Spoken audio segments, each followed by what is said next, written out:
Apple MacBook Pro 15-inch Intel Core i7. Review deal discount unboxing setup. First, the famed TouchBar. Is it essential? Probably not. But it's cool, and not just the flashy look what this computer can do kind of cool, but actually a useful cool, if only in certain apps. It actually creeped me out a bit at first because it seemed to be reading my mind. In case you're not aware, the TouchBar is a strip of glass just above the keys on the keyboard which lights up with various buttons depending on what app you're using. It's also where the function keys live. Hold down the FN button and they magically appear. Unfortunately it doesn't work with all apps. For example, if you like to use Chrome as your browser you're out of luck. When using Safari, though, it's nice to see small previews of the pages you have open. So while I use the TouchBar more than I thought I would, I can't say I would miss it terribly if it disappeared. Second, the display. It's really a beautiful screen.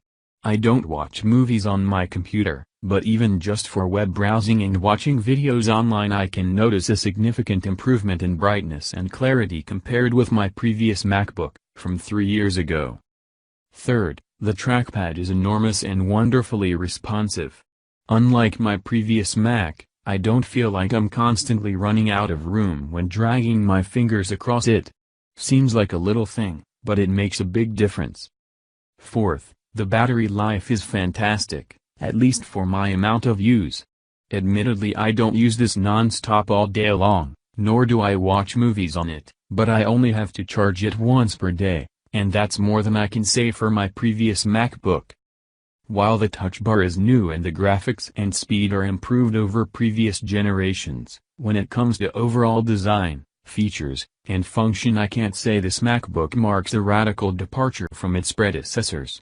It's still iOS, the apps appear about the same, and the overall Apple feel is unchanged. That's not necessarily a bad thing, as I don't like it when companies change things just for the sake of change. But if you're purchasing this to replace a slightly older MacBook, just know that the overall experience will be familiar. So far the only thing I do not like about this computer is how warm it gets. Apple makes a big deal about the internal cooling mechanism, and while I'm sure the cooling technology is sophisticated, the reality is that the computer still gets pretty toasty, particularly on the underside. I point this out because the advertising hype led me to believe that this computer was somehow immune to becoming warm, a testament to the power of Apple's marketing, but in reality that's not quite the case. This shouldn't be a deal breaker. But I wouldn't plan to have this on your lap for long periods of time. Bottom line, even though this MacBook Pro isn't loaded with lots of new features and functions, I can't find much to complain about. Speed, power, battery life, and capabilities are all rock solid. And that's what's most important, right? Special discounts on product. Get the discount link in the description box.